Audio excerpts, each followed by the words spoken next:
Assalamualaikum warahmatullahi wabarakatuh. Perkenalkan, nama saya Ignatius Christian EWR Santosa dengan NIM 22314077 14 kali 40. Di sini saya akan menjelaskan tentang 8 Golden Rules of Interface Design, di mana ini adalah program mata kuliah interaksi manusia dan komputer. Jadi apa sih 8 Golden Rules of Interface Design? Ya, ini. Di slide yang pertama, 8 Golden Rules. 8 Golden Rules adalah panduan yang digunakan untuk menciptakan antarmuka pengguna yang mudah digunakan, intuitif, dan efisien.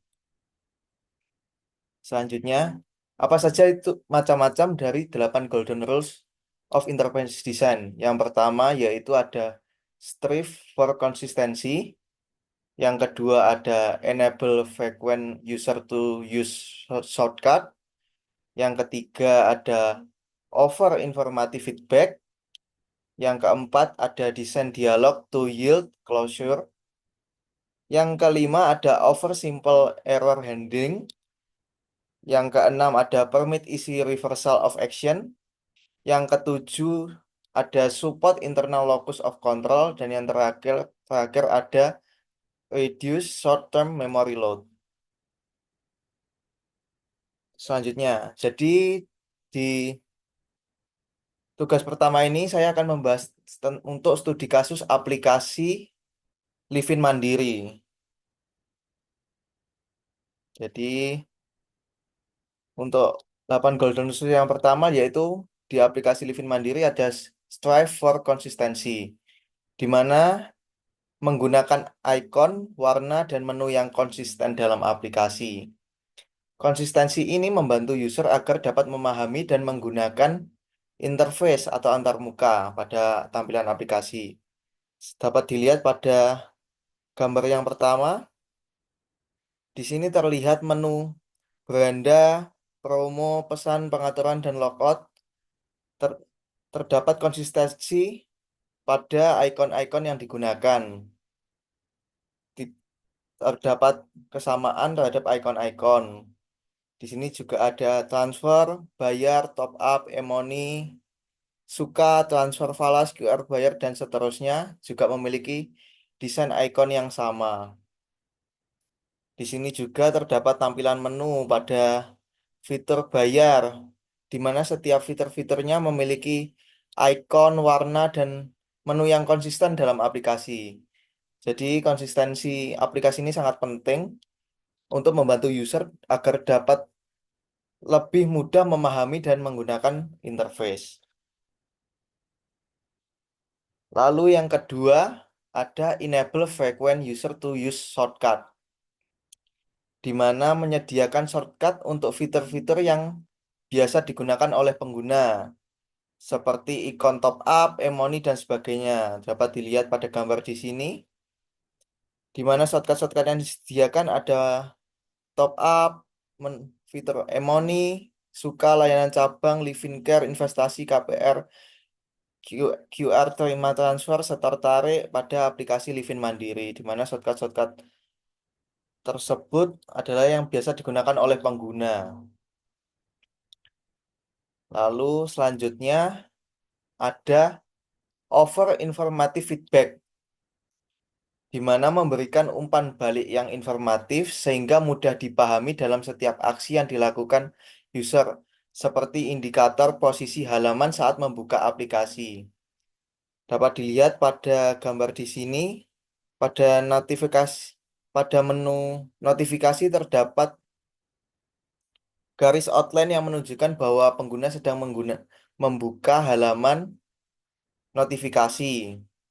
Di sini juga ketika pengguna membuka halaman pesan, icon pesan muncul dengan warna yang berbeda. Di sini terdapat outline warna biru pada ikonnya. Lalu yang selanjutnya ada desain dialog to yield. Jadi, apa fungsinya desain dialog to yield? Jadi, jangan biarkan pengguna menebak-nebak harus melakukan apa. Apakah proses yang dilakukan sudah selesai atau belum. Seperti contoh pada aplikasi Livin Mandiri ketika kita top up dana di salah satu aplikasi OVO, terdapat indikator centang di mana bertanda bahwa top up telah berhasil. Jadi indikator ini berfungsi penting agar pengguna tahu apakah proses yang dilakukan sudah selesai atau belum. Lalu yang selanjutnya ada oversimple error handling. Jadi apa itu oversimple error handling? Jadi jika terdapat kesalahan pada sistem aplikasi, usahakan agar tidak menyalahkan user. Dan apabila kesalahan itu terjadi, sampaikan dengan sederhana dan disertai solusi untuk menyelesaikannya. Terlihat pada gambar di sini, di mana ketika kita mau melakukan transaksi, tapi kita transaksi yang kita lakukan salah. Di sini terdapat petunjuk transaksi tidak dapat diproses. Lalu di bawahnya ada cek kembali masa berlaku tagihan atau limit top up untuk akun e-wallet Anda. Silahkan hubungi penyedia jasa untuk info yang lebih lanjut. Jadi di aplikasi Livin Mandiri ini, ketika kita melakukan kesalahan, terdapat informasi yang jelas dan disertai solusi untuk menyelesaikannya. Seperti ini, cek kembali masa berlaku. Ya, untuk yang selanjutnya ada permit isi reversal of action, di mana permit isi reversal of action ini mengizinkan pengguna untuk dengan mudah membatalkan aksi yang telah dilakukan agar para pengguna merasa lebih aman ketika mencoba fitur. Seperti di gambar ini di aplikasi Livin, ketika kita salah membuka aplikasi, lalu kita ingin kembali ke halaman selanjutnya sebelumnya, kita dapat menekan icon fitur back pada kolom di pojok kiri ini. Kita dapat mengkliknya, lalu kita dapat kembali ke kembali ke halaman sebelumnya. Jadi kita tidak perlu takut untuk mencoba fitur karena terdapat permit isi reversal of action, di mana ini memudahkan pengguna untuk kembali ke halaman atau membatalkan aksi yang telah dilakukan. Lalu yang selanjutnya ini ada support internal locus of control, di mana berikan dukungan terhadap pengguna untuk mengendalikan antarmuka atau interface, sehingga pengguna merasa senang dan nyaman saat menggunakan aplikasi. Jadi apa sih itu support internal locus of control?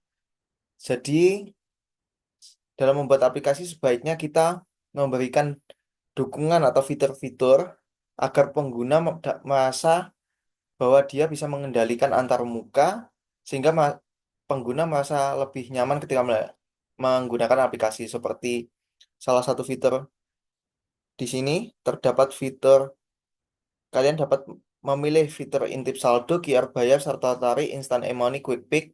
Salah satunya kalian dapat memilih untuk menyalakan atau mematikan fitur-fitur tersebut. Jika kalian ingin menyalakan, tinggal diklik dan terdapat outline biru ketika kalian mengaktifkannya. Jadi, jika kalian mengaktifkannya, indikatornya berubah warna ya. Tapi jika kalian tidak mengaktifkannya, fiturnya akan berwarna gelap atau berwarna abu-abu. Jadi, kalian bisa memilih fitur-fitur apa yang ingin kalian nyalakan atau matikan. Hmm. Lalu, yang terakhir ada reduce short term memory load. Apa sih itu reduce short term? Yaitu fungsinya yaitu agar sistem harus memiliki struktur yang jelas sehingga pengguna tidak perlu mengingat informasi yang ingin dicari. Jadi ketika kita membuat aplikasi sebaiknya kita membuat icon-icon yang sederhana jadi pengguna itu tidak mudah lupa dan gampang untuk mengingat informasi yang ingin dicari. Ini seperti icon-icon beranda, promo, pesan, pengaturan logout, di mana fiturnya tidak terlalu banyak, Dan ini gampang sekali untuk diingat. Jadi ketika membuat icon, usahakan fitur-fiturnya mudah untuk diingat sehingga pengguna tidak perlu atau tidak kesulitan untuk mengingat informasi apa yang akan dicari. Jadi ini digunakan untuk memudahkan pengguna. Ya, sekiranya itu presentasi dari saya. Wassalamualaikum warahmatullahi wabarakatuh.